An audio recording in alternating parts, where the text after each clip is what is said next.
Bonjour et bienvenue à vous, chères étudiantes, chers étudiants. Votre prof, Jean-François Sénéchal.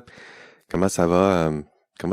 Mes petits étudiants et étudiantes, là où vous êtes, en plein été, il fait chaud, vous essayez de faire un cours d'éthique. Bienvenue à ton cours d'éthique, ton podcast préféré. Qu'est-ce qui s'est passé depuis notre dernière rencontre? La Coupe du Monde, hein, je vous avais dit ma prédiction, j'espérais une victoire ou un match nul face à la Bosnie-Herzégovine, puis je vous avais dit que je me satisferais d'un match nul, c'est ça qu'on a eu. Fait que je suis plutôt satisfait, mais voilà, on s'en tire pas mal. Cette semaine, ce sera face au Qatar, donc idéalement là, une victoire face au Qatar. Pour passer aux rondes éliminatoires, là, ce serait l'idéal. Puis sinon, il va falloir gagner la semaine suivante face à la Suisse, puis ça risque d'être encore plus compliqué. Quoi d'autre? Ce sera tout pour ma chronique sportive. Je pense que on a fait le tour. On veut parler d'éthique, hein, c'est sûr. Parlant d'éthique, avez-vous écouté mon dernier épisode? Puis, comment vous avez trouvé ça? Avec Steve Donald Nanha. C'était bien le fun de recevoir Steve en studio. Toujours le fun de recevoir étudiants et étudiantes en studio. Là, ça me rappelle un peu l'hiver, l'automne, là, lorsque je vous croise en classe. Ça me manque toujours un peu l'été. Puis d'ailleurs, si ça vous tente de faire comme Steve, puis passer en studio, faites-moi signe. C'est pas compliqué. Vous demanderez à Steve, c'est pas compliqué. Là, on s'écrit un courriel, on prend un rendez-vous, puis on se pointe en studio, puis essentiellement, on écoute le prof jaser dans son micro, comme on fait habituellement lorsqu'on écoute le podcast. Là, la seule différence, c'est qu'on peut poser des questions, puis on peut commenter au besoin, mais c'est rien de compliqué. D'ailleurs, cette semaine, ce sera encore un épisode bien spécial. Je vous ai réservé une autre belle surprise. C'est une surprise de l'été dernier. Par contre, là, j'avais un peu moins de temps cette semaine pour recevoir un étudiant. Mais je vous ai réservé quand même un autre épisode du type je reçois quelqu'un en studio. C'était l'été dernier. Je recevais Fatoumata Gakou qui était là pour commenter puis être là avec moi pour explorer le module 9. Puis avec elle aussi, vous allez voir, là, on a eu bien du plaisir. C'est ce que je vous propose encore cette semaine. Un enregistrement tout spécial avec une collègue, dans ce cas, Fatoumata Gakou. Bonne écoute! C'est ça. Où, Mali, à Bamako? Oui, Bamako. À Bamako, oui, dans la capitale. Bon, puis ça te manque ou ça fait combien de temps que t'es La ici, dernière fois que je suis partie, je pense que c'était en 2022. Un an après être venue là, je suis rentrée pour les vacances. Mais après, les autres sessions, c'était travail ou école. Puis qu'est-ce qui te manque le plus? Mes parents. Mes parents? Oui. Ma mère a pu venir me voir. Ah oui? Oui, elle était là il y a quelques mois. Mais sinon, c'est la famille, là. C'est toujours ça, hein, on part, c'est la famille, la bouffe aussi, c'est ça, c'est un bon point. Mais je sais cuisiner, Bon, c'est bien, ça, c'est la force. Savoir cuisiner, ça permet de traîner sa cuisine avec soi. Puis, l'hiver, comment t'as trouvé ça? Ça va. Oui. Ça va. Le seul hiver, il y a un hiver là où on a eu du moins 40. Oui. Je pense que c'était le seul qui m'a un peu chauffé. Bon. Mais sinon, ça va. Ouais. Les Québécois aiment pas l'hiver plus que toi. Là, on se plaint puis. Je voyais des gens t-shirt, ce serait trop dire. Mais sortir léger, moi j'étais avec mon gros manteau, j'étais là. OK, c'est pas la même chose. Hein. Mais non, c'est pas la même chose. Mais voilà, ça fait partie de ce qu'on est, puis crier puis râler après l'hiver, ça aussi, ça fait partie de notre... On profite en même temps de l'hiver, hein. Ça va. Bon, t'es prête pour ton cours? Là, on est juste tous les deux, mais je trouve que ça va faire quelque chose. Je suis sûr, pour ceux qui vont l'écouter, ça va être un discours un petit peu plus direct. Habituellement, je suis tout seul dans mon bureau, tu le vois, c'est un peu triste. Ouais. Là. Je regarde mon écran, puis bon, je parle, puis... Je me dis, je souhaite que les étudiants m'écoutent jusqu'au bout. Parce que aujourd'hui, on va aborder un des problèmes, tu vas voir, là, c'est les problèmes les plus fréquents, je dirais, dans le monde du travail. Dernier cours, on parlait du conflit de loyauté. Là, on va parler du conflit d'intérêts. Mm-hmm. Donc là, on parlera pas d'apparence de conflit d'intérêt, on va parler du conflit d'intérêt. On va essayer de voir c'est quoi la différence entre les deux, entre des apparences de conflit d'intérêt puis un conflit d'intérêt. Donc pas juste dire je sais pas c'est quoi, mais il y a sûrement apparence de conflit d'intérêt. Donc si tu sais pas c'est quoi, tu peux pas dire s'il y a un conflit ou s'il y a juste apparence. Donc je vais essayer de t'aider à clarifier tout ça. Pour me situer dans le sujet, c'est Ben bon. oui, donc un conflit d'intérêt, disons, je t'avais transmis ça aussi par courriel pour que tu puisses au moins arriver pas les mains vides. La définition typique, c'est un conflit entre tes intérêts personnels. Oui. Puis là, faut voir par extension les intérêts de tes proches, tes alliés, ta famille, c'est toi aussi. Là. Donc, mais on peut étendre ça au clan, au groupe d'appartenance. Donc, intérêt personnel, là, c'est soi, mais en même temps, ça peut être étendu, là, tout ce que tu considères comme étant proche de toi. D'accord. Puis, on oppose ça aux intérêts associés à son rôle ou sa profession. Donc, si tu travailles pour un employeur, ça se peut que tu ailles à choisir entre tes intérêts personnels étendus ou les intérêts associés à ton rôle. Puis ça, typiquement, là, c'est on va le décliner, là, on va dire quelques composantes un peu plus tard. Mais ça, c'est la tension, je dirais, principale. Puis toi, tu choisis quoi, là, si je te dis choisis entre ta famille ou ce que ton employeur te demande de faire ou les intérêts qui sont associés à ton rôle? C'est déchirant. C'est déchirant, mais je pense que mes parents comprendraient mon choix vers mon employeur. Mais c'est assez simple de répondre là, mais ça dépend vraiment de la situation. Ben, c'est pour ça qu'on appelle ça un conflit d'intérêts, parce que c'est vrai. C'est pas comme si c'était simple de dire moi je vais choisir les intérêts associés à mon rôle.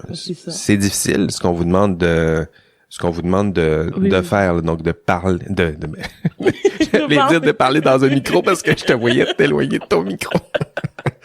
Donc c'est difficile ce qu'on vous demande de faire, c'est de choisir entre tes intérêts personnels, puis là c'est choisir entre ses amis, ses proches, sa famille, ce que tu souhaites réaliser dans la vie, puis ton rôle qui te dit des fois de sacrifier un peu ça, là. Ouais. Ses propres valeurs aussi, parfois, je Ses pense. propres valeurs, puis t'es là, puis bon, ton employeur, ton ordre, on te donne un rôle, puis si ton intérêt personnel, ça rime bien avec ce que ton rôle te demande, ça va. Mais si on te demande de choisir entre les deux, mais tout à coup, maman, on s'ennuie de maman, là. Hein? Donc, choisir la famille, disons, ou choisir des intérêts qui sont associés à son rôle, c'est ça un conflit d'intérêts. Ouais, c'est ça. Donc, faut comprendre qu'il y en a qui vont choisir leur propre intérêt personnel. Puis, il faut savoir qu'on vous demande de parfois sacrifier l'intérêt personnel. Puis, c'est là que le conflit d'intérêts, il se dessine. C'est ça. Donc, t'es pas seul. Non. T'es pas seul. Le conflit d'intérêts, il y en a partout. N'importe quel milieu de travail, cette difficulté-là, elle va se poser. Ouais. Puis dans votre profession, on vous demande quelque chose de grave, d'extrême. On vous demande de choisir les intérêts associés à votre rôle. OK. Donc quand ton ordre va te dire là, tu dois éviter les conflits d'intérêts. Tu dois choisir les intérêts qui sont associés à ton rôle, puis toi, faut que tu entendes qu'on est en train de te demander de sacrifier ton intérêt personnel. Ouais. C'est ça la difficulté. Ouais. Je sais pas, en génie civil, j'arrive vraiment pas à voir là s'il y a une situation qui va nous mettre en conflit d'intérêts autant. Mis à part peut-être si ton patron te demande de faire des choses qui sont éthiquement pas correctes, mais par exemple comparé à un politicien là qui dans toutes les situations pourrait être confronté à un conflit d'intérêts, vous voyez un peu? Oui. On pourrait avoir une situation où je sais pas, tu dois choisir le meilleur entrepreneur pour faire des travaux. Ouais. Puis là, tu dois choisir parce que ton employeur t'a demandé de choisir, puis d'y aller rationnellement. Puis parmi les entrepreneurs à choisir, il y a ton beau-frère qui est là. Ouais, je vois, ouais. Fait que là, c'est le beau-frère quand même. C'est la famille, c'est son business. C'est son business, c'est par extension, c'est votre succès familial. Puis là, c'est là où que ça peut se corser un peu. C'est là où que ça peut se corser un peu. Puis, j'ajouterais que on a tous tendance à privilégier nos intérêts personnels. Donc ça, je pense que c'est humain, il faut juste le reconnaître, là. Pas juste faire comme si on était des robots, là. Si tu demandes à un humain de faire ce choix-là, sa tendance, c'est de choisir peut-être ses proches, sa vie professionnelle. Les émotions prennent vite le dessus dans des décisions de même. C'est ce qu'on est. Puis, donc ça, c'est peut-être viscéralement ce qu'on est, notre nature. Puis, dans la vie, notre rôle, ben, on peut nous demander de s'éloigner un petit peu de cette tendance-là. Là. Dans le cours, tu le sais, là, je donne des exemples de la culture populaire. Là. Il y en a plein des exemples de la culture populaire. Oui, il y en a beaucoup. Moi, celui que j'avais relevé, c'est les Stark dans Game of Thrones, par exemple, où on défend d'abord le clan, la famille. C'est ça d'abord, là, sont soudés. Ouais, avant les intérêts du Les intérêts du royaume. À un moment donné, il y a une scène où Ned Stark se fait offrir de sacrifier une partie de ce qu'il est pour le profit du royaume. Puis non, c'est d'abord ce que je suis, les intérêts autres que même si j'occupe un rôle. Ouais. C'est pas nécessairement ce qu'il va choisir. Donc défendre son groupe, tes semblables. J'écoute des X-Men ce temps-ci là, c'est ça aussi, défendre le groupe le groupe d'appartenance. T'as ça aussi dans quelles séries, les séries mafieuses, t'as ça aussi. Ouais, non, c'est eux d'abord là, c'est le eux d'abord, mais il y a quelque chose d'honorable quand même là-dedans. Quand on te vend ces films-là ou ces histoires-là, oui, la famille d'abord, puis la famille étendue. Ouais, ben on touche pas aux femmes, aux enfants. De la famille. De la famille, parce qu'on peut tuer les femmes et les enfants. Ouais, mais c'est vrai. Et les vrais mafieux, il y a un code d'honneur. C'est ça, leur code d'honneur, c'est on touche pas aux femmes et aux enfants. Après, entre eux, ils se protègent, mais les femmes et les enfants des autres aussi, on n'y touche pas. Là. C'est vrai. Donc il y a un code d'honneur, mais à la fin, on défend le code d'honneur défendu par la famille, les membres, puis à l'extérieur de ce clan-là, là, ça peut disparaître. Donc c'est humain, c'est là, ça nous touche. Puis c'est humain. J'écoutais Walking Dead, c'est un peu ça aussi là. Oui. C'est-à-dire que t'as un groupe, une fois que t'as décidé qui est dans ton groupe, là après ça, tu défends ce groupe-là contre les décisions que tu prends là, c'est n'importe qui d'autre. C'est ça. C'est pour ça que l'intérêt personnel, ça peut progresser et changer au cours de ta carrière. Là. Ouais, donc ce que tu considères comme tes intérêts propres, ça peut tout à coup devenir les intérêts de ton employeur. Là. Donc quand ça fait 10 ans que tu travailles pour un employeur, tout à coup tes collègues deviennent un peu ta famille, ton employeur fait partie un petit peu de toi, puis là tout à coup tu peux défendre ces intérêts-là au détriment d'intérêts autres. Ouais, non, c'est clair. Donc voilà, il y a ça. T'as-tu déjà entendu des histoires comme ça autour de toi, protéger son clan, protéger sa famille, peu importe les conséquences. Il y a ça partout. Protéger déjà ses amis, peut-être, ou comme je vous l'ai dit, les émotions prennent le dessus. C'est plus parce que quand j'ai regardé la situation, le conflit d'intérêts plus, je me suis dit comme, ok, mais je suis moi-même en situation de conflit d'intérêts sans savoir.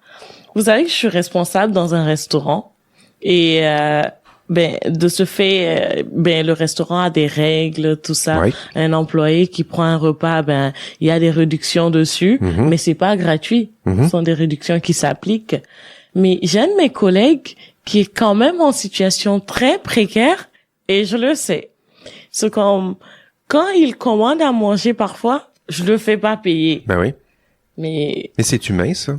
C'est humain, mais c'est comme un conflit d'intérêts de ce que... c'est exactement un conflit d'intérêts. C'est ça. C'est exactement un conflit d'intérêt, puis on comprend le fait de pas lui faire payer. C'est ça. Mais en même temps, c'est en conflit avec votre rôle. C'est-à-dire qu'on vous demande de lui faire payer. Puis c'est exact, c'est un très bel exemple, là. C'est humain, c'est normal.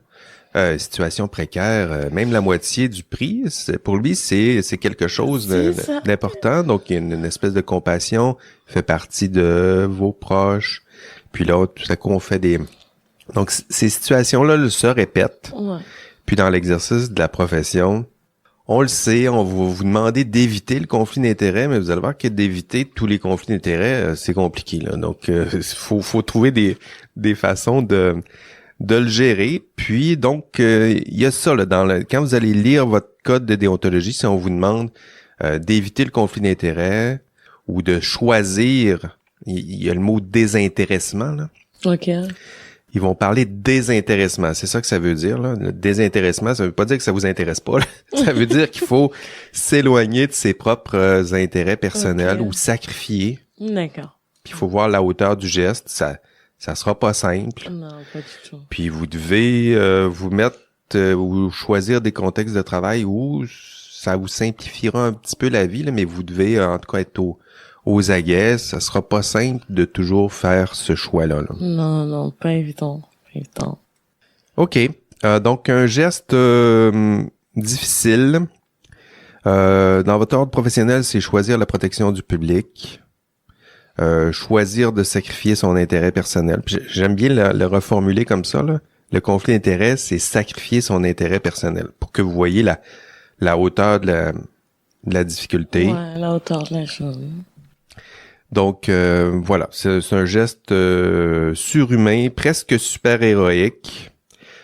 Puis moi, j'aime le rappeler parce que souvent, des fois, je lis des communications des ordres professionnels, puis bon, le conflit d'intérêt, comment l'éviter, comment agir. C'est pas simple. Tu demandes à des humains normaux de sacrifier leur propre intérêt personnel, assure-toi de réduire les tentations autour d'eux, là, parce que on va voir les cadeaux dans l'industrie. Ben, les cadeaux dans l'industrie, là, un petit 2000 par ici, puis un petit 1000 par là, puis un petit repas gratuit, puis là, c'est facile de dire oui, là. Ouais, c'est clair. Puis ça, c'est clairement son intérêt personnel qui est là. Surtout avec la situation économique, tu dis pas clairement à la personne, change de côté, prends des décisions de même, mais ça fait réfléchir. Ouais, on lui dit pas explicitement, je te donne ça en cadeau parce que je souhaite un retour, on parle de retour d'ascenseur ou ce genre de... C'est pas comme ça qu'on le fait. C'est peut-être même pas l'intention. Non. Mais on va le voir, là, tu sais, ces petits gestes-là, cumulés, tout à coup, l'intérêt personnel grandit. C'est ça. Puis là, quand on va arriver pour choisir les intérêts associés à son rôle, la tâche devient encore plus difficile. C'est ça. Ton patron, il vient chaque fois, un petit $1000 là, un petit 2000 là. Quand il va falloir prendre une décision, tu vas regarder ce que ton patron voudrait, parce que histoire de lui ramener l'ascenseur. Exactement. Donc c'est comme ça que ça va se placer. Puis ça, c'est notre thème du module 9. Donc c'est le conflit d'intérêts. Puis tu vois là, on prend le temps d'en discuter, de l'expliciter. Ça va devenir clair, mais à toutes les fois, puis c'est pas la première fois que je donne des formations en matière de conflit d'intérêts, là. Puis à chaque fois, quand on arrive pour le définir, les personnes hésitent. Les personnes ont l'impression qu'être en conflit d'intérêts, c'est déjà être en faute. Alors que c'est juste une situation de risque, là. C'est une situation de tension entre tes intérêts personnels puis les intérêts associés à ton rôle. D'accord. Donc, le conflit d'intérêts, c'est pas la décision, c'est pas après avoir pris la décision, si je comprends bien. C'est le moment où tu as le conflit, là. OK, ouais. Donc, ce moment-là, il peut être devant toi, tu as le conflit, ou tu peux le sentir venir. Éventuellement, là, je le sais que dans tel milieu, j'aurais à faire ce choix difficile, y compris l'entreprise de mon beau-frère. Donc ça, c'est un conflit d'intérêt, là, on l'appelle potentiel, parce qu'il est pas encore là, mais ça s'en vient. C'est possible de le gérer prudemment.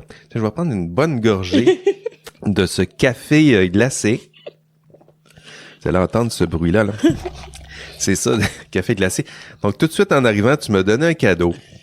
Voilà. Donc, ça, c'est un conflit d'intérêts parce que j'ai le cadeau. Nécessairement, là, je développe une amitié envers toi. Puis, lorsque je vais arriver pour te donner la note à la fin, je vais corriger ton examen, puis là, je vais totalement être biaisé, à moins que ce soit pas moi qui corrige ton examen. Oui, mais je l'ai précisé. Mais est-ce que cela compte, le fait que j'ai précisé que ça devait pas être un conflit d'intérêts? Ouais, c'est ça. T'es arrivé prudemment. C'est pas un conflit d'intérêts. Mais c'est ça, c'est rien. C'est ça. Mais est-ce que ce café va biaiser un peu mon jugement à ton endroit? Et il est très bon, ce café. Donc, il va biaiser déjà un petit peu. Oui. Un petit peu. Mon jugement. On est des humains. On est des humains. C'est ça. Donc, il va biaiser un petit peu. Écoutez, je te donnerai pas à plus juste à cause de ça, là. Non. Mais un petit peu déjà. Donc, c'est le problème avec les conflits d'intérêts. C'est que c'est souvent des petites choses, mais cumulées, ça devient un petit peu, ça peut devenir problématique. Ouais. Une autre gorgée. Après, j'arrête de vous faire ce bruit-là. Donc, dans le module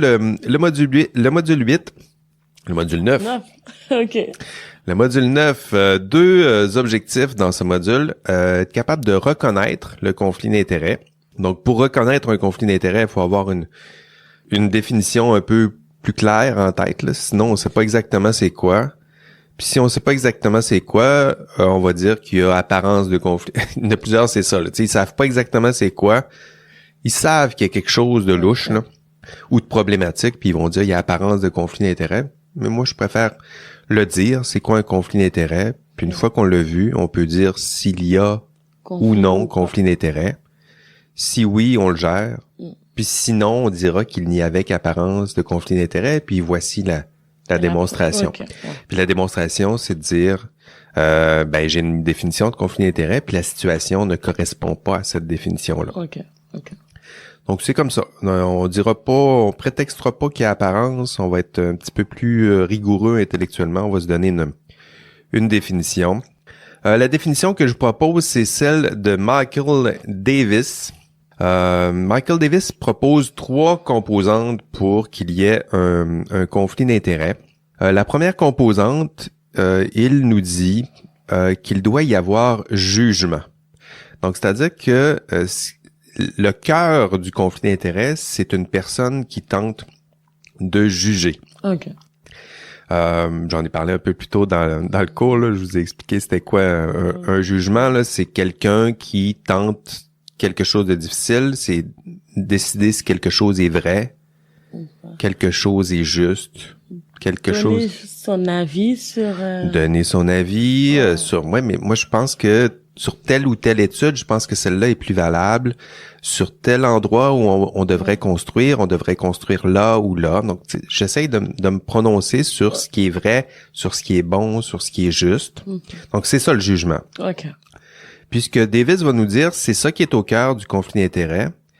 Puis, c'est parce qu'en situation de conflit d'intérêt, ça peut biaiser ton jugement que ça devient problématique. C'est ça. On vous demande d'avoir un jugement professionnel, autonome, libre. C'est tous des qualificatifs qu'on va utiliser. Puis, exercer ce jugement-là, c'est difficile. On vous forme pendant des années pour que vous soyez bon. Il y en a qui vont avoir des dizaines d'années d'expérience pour exercer un jugement professionnel, là, dire on devrait faire ci, on devrait faire ça, on devrait prendre tel type de solution. Donc si ce jugement-là est biaisé, ben c'est ça, il perd en valeur un peu. Ouais. Puis c'est ça qui est au cœur du conflit d'intérêt. Donc ça c'est le premier ingrédient. Le deuxième ingrédient, nous dit Davis, c'est la confiance. Donc il y a une personne qui te fait confiance pour juger à sa place. Ton patron, il a pas ta formation, il t'a engagé à titre d'ingénieur ou de professionnel, puis il te dit, toi, t'es bon, t'es compétent, t'as de l'expérience, peux-tu m'aider à prendre telle décision? Il te demande ton avis. Oui. Il te fait confiance parce que lui, il a pas les compétences. Donc c'est ça, là. Il y a un lien de confiance. Puis si ton jugement est biaisé, ben, tu peux nuire à ce lien de confiance-là. Effectivement, ouais.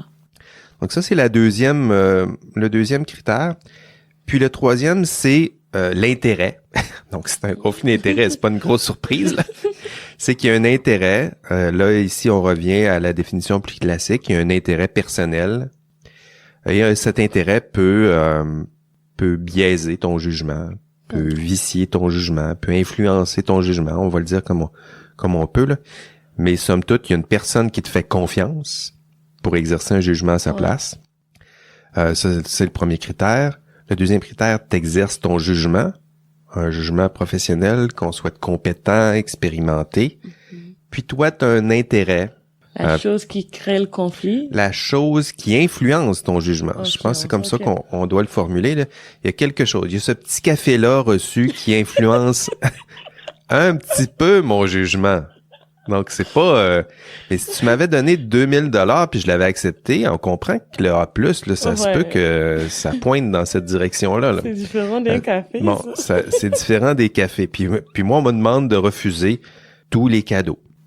Ben là, café... Il y avait un café de trop sur la route. Ben voilà, idéalement, je devrais le rembourser, je devrais tout ça. Là.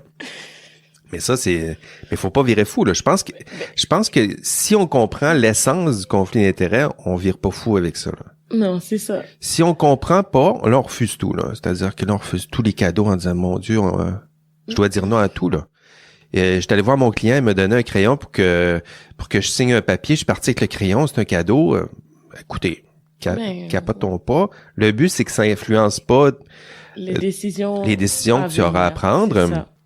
Puis d'être prudent parce que ça influence, même le petit crayon, il influence un petit peu. Ouais. Un petit peu, mais c'est minime, là.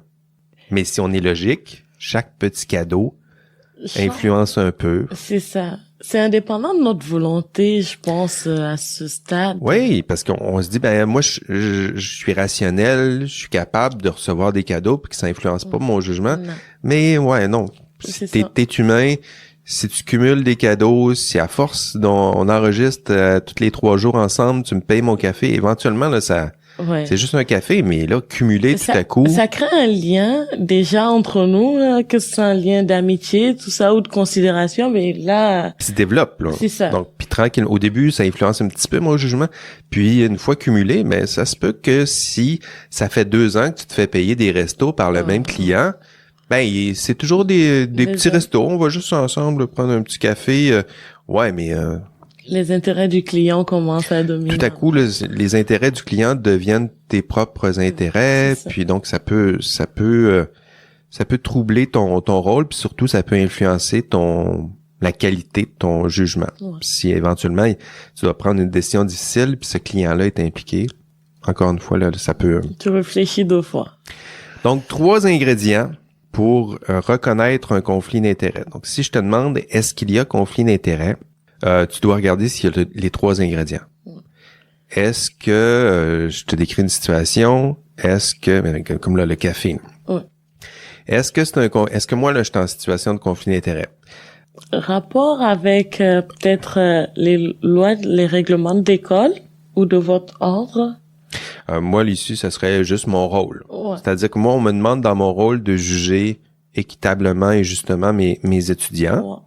Donc ça, c'est mon employeur qui me fait confiance pour exercer ce rôle-là. Premier point. Vous aussi, vous me faites confiance que je vous juge équitablement chacun des... J'ai pas de parti pris. C'est ça.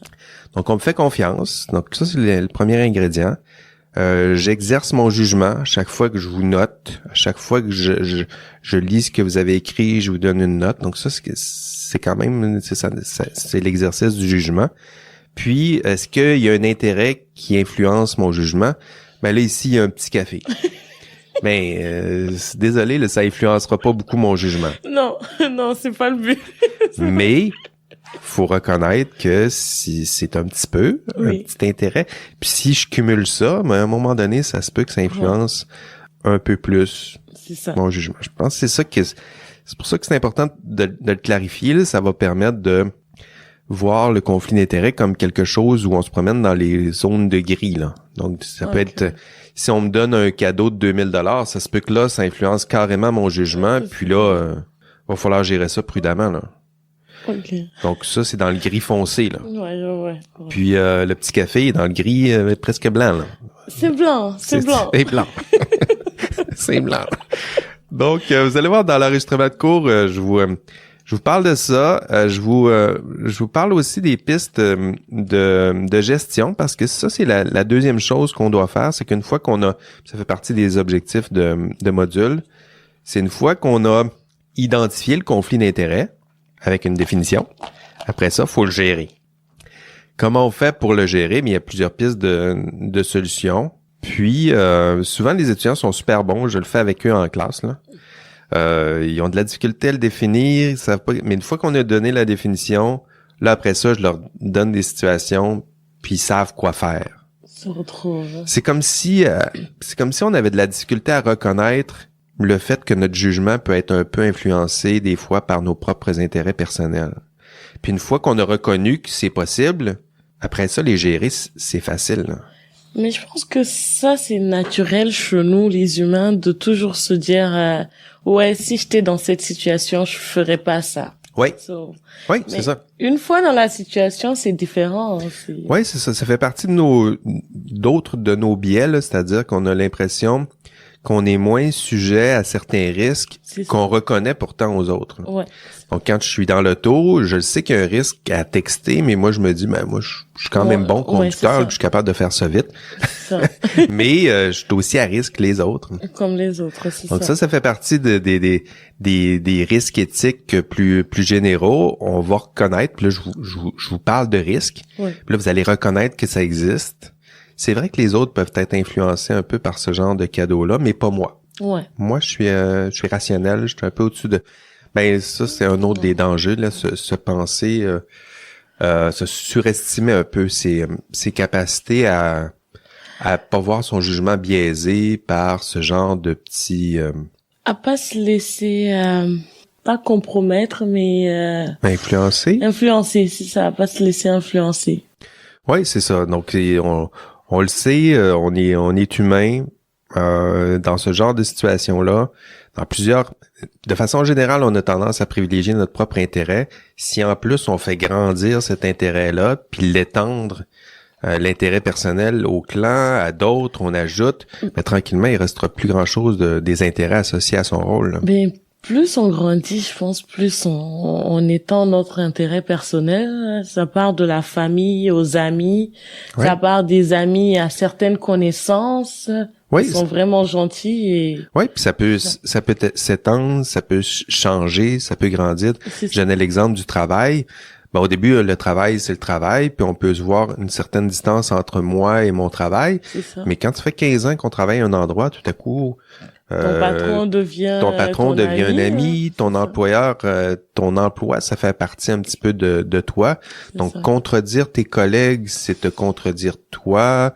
C'est là où que le champ de l'intérêt personnel là, devient flou un peu. C'est ça. OK, puis toi, si tu es en conflit d'intérêt, tu fais quoi? Tantôt, je donnais l'exemple de... il y a 5 soumissionnaires. Puis là, t'es dans des tâches, t'es en génie civil, tu dois choisir quelle compagnie, quel entrepreneur on va choisir. Puis là, tu te rends compte qu'il y a un des entrepreneurs c'est ton beau-frère. Ouais. Bon, c'est-tu un conflit d'intérêt? On va revoir, là, c'est quoi la définition? Puis, c'est un conflit d'intérêt, ça? Ouais. Je pense que c'est un conflit d'intérêt. Puis pourquoi? Parce que je serais tentée, de par mes émotions, d'aller, de donner le contrat peut-être à mon beau-frère. Ça, c'est déjà un point. Puis les 3 ingrédients, on va y aller systématiquement. Les 3 ingrédients, là, on a la relation de confiance. Relation. Qui te fait confiance? Ben, mon patron. Ton patron? Mon entreprise, qui me disent, OK, prends une décision qui est en faveur, du travail, projet. Du projet, c'est ça. OK. Il y a quelqu'un qui te fait confiance. Jugement? Mon jugement est biaisé parce que là, c'est soit je prends les bonnes décisions pour le projet, ou je prends le risque d'aller avec mon beau-frère, même si c'est pas le meilleur des soumissionnaires. C'est l'intérêt personnel, ça se peut que ça tire. Donc ça, c'est le deuxième critère. Puis l'exercice du jugement, mais je suis en train de choisir, là. Je suis en train de choisir des soumissionnaires. Donc ça, c'est... OK, on a dit qu'il y a un conflit d'intérêt avec la définition. C'est ça. Maintenant, comment je le gère? Comment je gère la situation? Qu'est-ce que tu fais? J'analyse les dossiers. Je me permets déjà d'analyser les dossiers sans mettre les noms. C'est clair que les noms sont devant moi là, mais j'essaye juste de lire le contenu et voir laquelle des propositions plutôt est la meilleure. Là. C'est bien là. Donc là, ce que tu essaies de faire, tu essaies de minimiser l'influence de l'intérêt en question. Si j'enlève les noms, C'est ça. Ben, je serais pas capable de savoir il est où le beau-frère, donc là, l'intérêt est en train de disparaître, là. En tout cas, Mais ça, c'est impossible parce que j'ai les dossiers avec les noms devant donc, moi. l'intention était bonne, mais concrètement, ça va être plus difficile Ça parce que même si t'enlèves le nom du beau-frère, tu vas reconnaître la compagnie, là, quand tu vas. Ça. Je pourrais me mettre comme, dans la peau de celui-là qui pense qu'il va jamais faire d'erreur et dire, non, que ce soit mon beau-frère ou pas, je vais prendre la meilleure des soumissions, je vais juste déposer ça. Oui, ça, c'est ce que les gens risquent de faire. C'est-à-dire qu'ils se disent, OK, je le sais, je vais faire attention. Ben, OK, mais ça veut pas dire... Non. C'est la même chose. On retourne à la case départ, là. Ça se peut que ça influence malgré toi la décision. Ça se peut que tu le favorises. Ouais. Ça se peut que tu lui nuises aussi. Ouais. Tu te dises, il faudrait pas que ça sache que c'est mon beau-frère, je le choisirais pas. C'est ça. Ben, ton jugement est pas meilleur, là. Peut-être que son dossier est meilleur Peut-être que son dossier est super bon. C'est juste que t'es peut-être pas la personne dans la meilleure des situations pour exercer ce jugement-là. Pour vrai, vous me mettez dans une situation pareille, je préfère sûrement donner les dossiers à un de mes collègues, s'il y a possibilité. Brillant. C'est encore une... on va voir dans les pistes de solutions que je vais proposer. C'est pour ça que je dis que les étudiants sont bonnes, là. Je vous pose ces questions-là, puis les questions, les pistes de solutions, vous les avez, là. Là, on parle de déléguer l'exercice du jugement. C'est-à-dire que moi, je me dis, bon, c'est un conflit d'intérêts. Ça se peut que mon jugement soit biaisé. Déjà, faut reconnaître ça, là. Ouais, c'est ça. Il y en a qui reconnaîtront pas ça. Mais une fois qu'on reconnaît ça se peut que mon jugement est biaisé. Je vais donner la tâche à quelqu'un d'autre autour de moi en disant, bon, je suis en conflit d'intérêts, je te dis pas qui, mais je connais un des soumissionnaires, puis je te laisse choisir. Peux-tu exercer un jugement à ma place? Ouais. Donc voilà, c'est une des pistes. Les pistes que j'ai ciblées dans l'enregistrement de cours, ben c'est ça. En plus, tu les vois à l'écran. Hein? Mais pour vrai, je l'avais pas lu. Non, je sais. Je te regarde depuis tantôt. Regarde pas l'écran. Donc, la première piste, c'est d'éviter le conflit d'intérêts. Donc, dans les devoirs et obligations professionnelles, on va vous dire éviter les conflits d'intérêts. Mais là, le problème, c'est que, c'est impossible de l'éviter, là. Tu peux pas savoir tout le temps qui va soumissionner. Ben non. Ouais, c'est ça. Donc, éviter dans la mesure du possible, mais si on n'est pas capable d'éviter, il faut le gérer. Les autres pistes, divulguer, absolument. Divulguer, ça veut dire on s'arrange pour que ce soit su, là. C'est-à-dire que si votre patron vous confie cette tâche-là, c'est important de le dire au moins à quelqu'un que, je connais un des soumissionnaires. Déjà, là, c'est su. OK. Puis, pour gérer la situation prudemment, je vais déléguer mon jugement ou je vais donner cette décision-là à quelqu'un d'autre. OK. Mais moi, je dirais pas, par exemple, à la personne qui va prendre la décision, qui est mon beau-frère. Non? Je sais pas. Pourquoi pas? Je dirais à mon patron, oui. Je suis d'accord. Je peux pas prendre la décision, mais pas, par exemple, à la personne qui va prendre la décision. Parce que, supposons que la personne m'apprécie aussi, va dire, ça lui ferait sûrement plaisir, là, si je lui donne ça à son beau-frère. Oui. Donc, le but, c'est ce que vous essayez de faire, c'est de préserver la qualité du jugement de l'autre pour éviter que son intérêt personnel, qui est devenu un peu envers vous, influence à tort l'exercice de son jugement. C'est ça. Donc, c'est exactement. Donc, divulguer, faire attention à l'information qu'on divulgue. C'est sûr que si je suis autour d'une table, puis là, je dis, désolé, je participe pas à la discussion parce que je connais très bien le soumissionnaire 3, là, c'est un ami à moi que j'adore. C'est ça. Là, c'est sûr que t'as biaisé, t'as pourri le jugement de tout le monde. Et c'est en plus, c'est en position d'autorité. Là, en plus, t'imposes ton autorité avant de quitter la pièce. Donc, éviter, divulguer, délester, c'est un mot que j'utilise pour dire qu'on peut se départir des fois des intérêts qu'on a. Par exemple, dans l'industrie, c'est pas rare de voir des personnes avoir des actions en valeur mobilière. Disons qu'il y a 5 soumissionnaires puis que j'ai des actions dans telle compagnie. Okay. Ça peut te mettre dans l'embarras, là. C'est-à-dire que tu te sers de ton rôle pour privilégier tes propres intérêts financiers. Donc, on parle de délestage là, pour se départir de ces intérêts-là. Donc, délester, c'est ce que ça veut dire. Déléguer, c'est exactement ce que vous aviez proposé. Déléguer l'exercice du jugement. Je pense que mon jugement est biaisé. Mais je vais le proposer à quelqu'un d'autre. C'est ça, donc ça, c'est une belle façon. L'autre piste de solution, c'est la supervision. Donc, des fois, dans certaines situations, ça se peut que ce soit impossible de déléguer l'exercice du jugement. Puis à ce moment-là, vous auriez pu dire à votre patron, je pense que mon jugement est biaisé. Je te dis pas qui je connais, là. Mais j'aimerais que toi ou quelqu'un d'autre m'aidie à prendre la décision pour valider que le processus reste rationnel et pas influencé à tort par mes propres intérêts. Ouais. Donc, je dis pas où sont mes intérêts, mais je vous demande de valider le processus. Ouais. C'est ce que ça veut dire, le superviser ou auditer. Là, ça fait partie des mots que j'utilise. Et la dernière piste pour gérer le conflit d'intérêts, c'est la sanction. Donc, celle-là, on veut pas se rendre ça, là.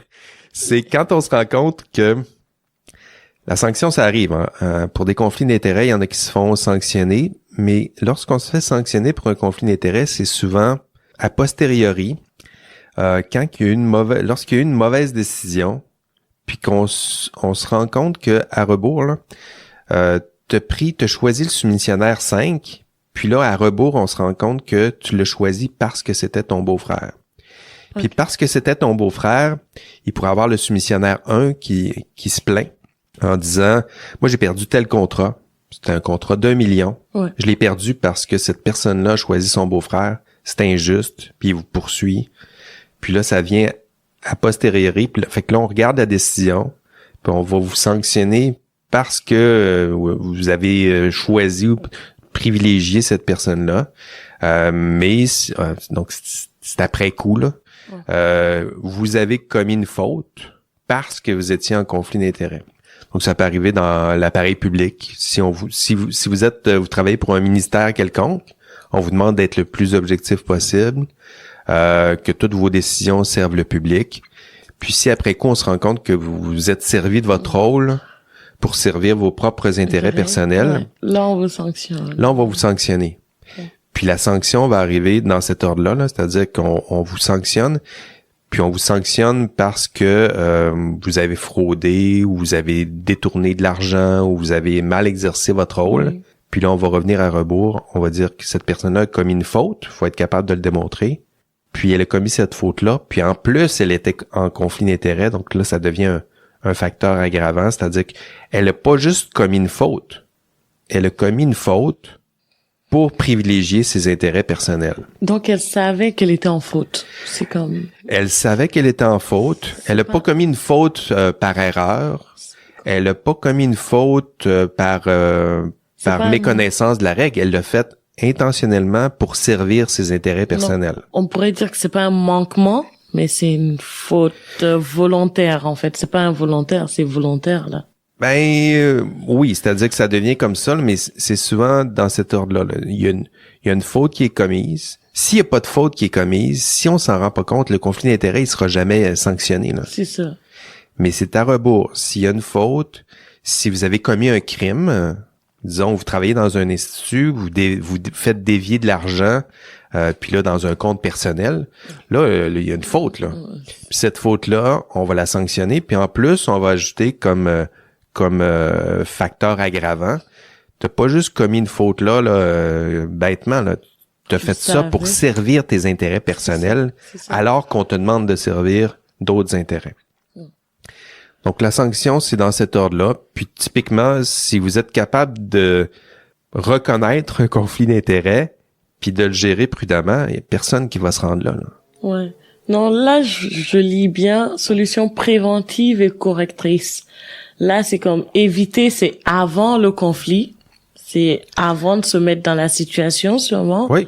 Divulguer, délester, là, je suis en train de le gérer. Superviser. Ça, c'est pendant. Oui. Et sanctionner, c'est après. Là. C'est après, là. Il est trop tard, là. Donc, tu sais, moi, on peut pas me sanctionner pour pot de vin parce que j'ai pris ce café-là ce matin, là. Mais si vous m'en donnez à chaque jour, puis vous ajoutez un petit 100$ sur le coin de la table, ben là, ça fait plusieurs. Puis à la fin, Si ça se sait pas, ça se sait pas. Mais si ça se sait, là, on va dire, il a accepté des pots de vin. Donc là, je risque d'être sanctionné, je risque d'être congédié. Ouais.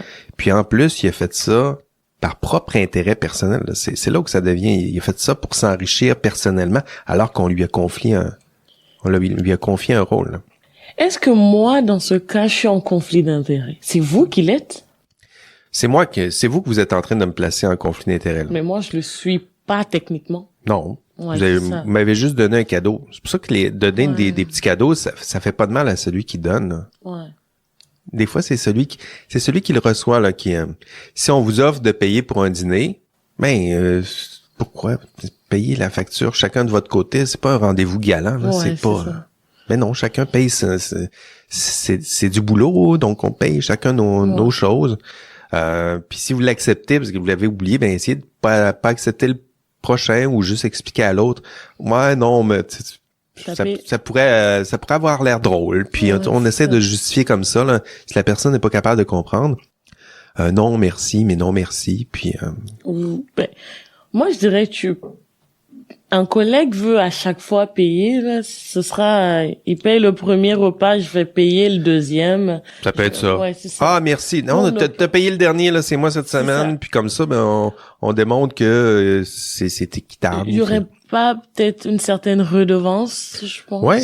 Je pense que c'est ça. Puis ça, on est capable d'articuler ça quand on comprend c'est quoi. Puis ultimement, le but c'est de préserver la qualité de votre jugement. C'est toujours ça. Parce que c'est difficile faire ce que vous allez faire, donc prendre des décisions éclairées, juger, interpréter, là, tout à coup, t'as la science, t'as les normes, t'as tout ça qui est en route.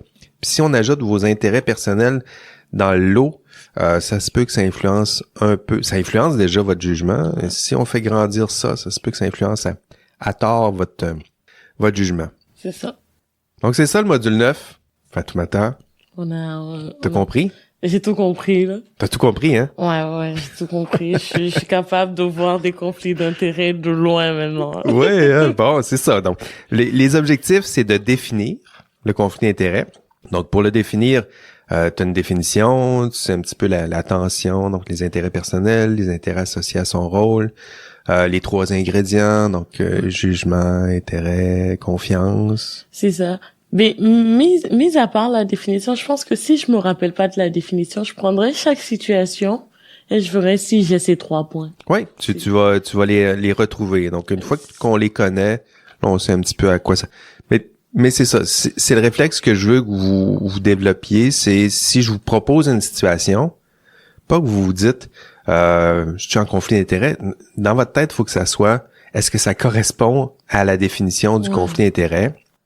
Puis si oui, il y a conflit d'intérêt, puis on va le gérer. C'est ça. Est-ce que j'ai des règles à respecter vis-à-vis peut-être de la personne qui m'engage? Est-ce que elle me fait confiance? C'est ça. Est-ce que j'ai un lien peut-être est-ce que quelque chose me pousse à prendre une décision contraire à ce que est-ce que j'ai un intérêt qui peut influencer mon jugement? Et maintenant le jugement en soi-même. Le jugement en soi-même qu'on tente de préserver puis de garder le plus honnête, intègre et juste possible. C'est ça. OK. Ben, c'est tout, Fatoumata, pour ce module 9. T'as aimé ton expérience? Beaucoup. Merci à vous. J'ai jamais fait ça. C'est vraiment cool. Bon. Est-ce que tu vas créer ton propre podcast maintenant? Je pense pas. Avec les 2 coréennes à temps plein. Je pense pas, mais je vais y penser et je mettrai en bas. Merci à Jean-François Sénéchal de m'avoir introduit à ça. Ben merci encore pour le café. Oh, de rien. Ce n'est pas un conflit d'intérêt. À noter. À noter que je pense qu'on a fait toutes les nuances qui s'imposaient. À vous tous et toutes, merci de votre écoute. Bravo encore pour votre engagement dans ce cours d'été. C'est beaucoup, je le sais, l'été là c'est intense, on lâche pas. Plus que quelques semaines de travail, investissez ça dans votre TP2, il y a l'examen final qui s'en vient. On lâche pas. Si je peux vous aider encore une fois d'une quelconque façon, faites-moi signe par courriel, appelez-moi, puis on réglera les défis et problèmes. C'est tout. Au revoir. Excellente semaine. Allez, bye bye. Oh, et votre indice? Ah, l'indice, c'est vrai. Vous l'avez oublié? L'indice, quel indice qu'on pourrait donner? Le café. Le café. OK. Ça va être ça l'indice cette semaine. Le café glacé n'est pas. Le café glacé. Voilà, ça sera ça. N'est pas un pot de vin. On va le dire comme ça, puis les étudiants l'interpréteront. L'indice cette semaine, le café glacé n'est pas un pot de vin. C'est ça, Allez, bye bye. C'est pas le meilleur. Je le mélange, je le pose là, juste là.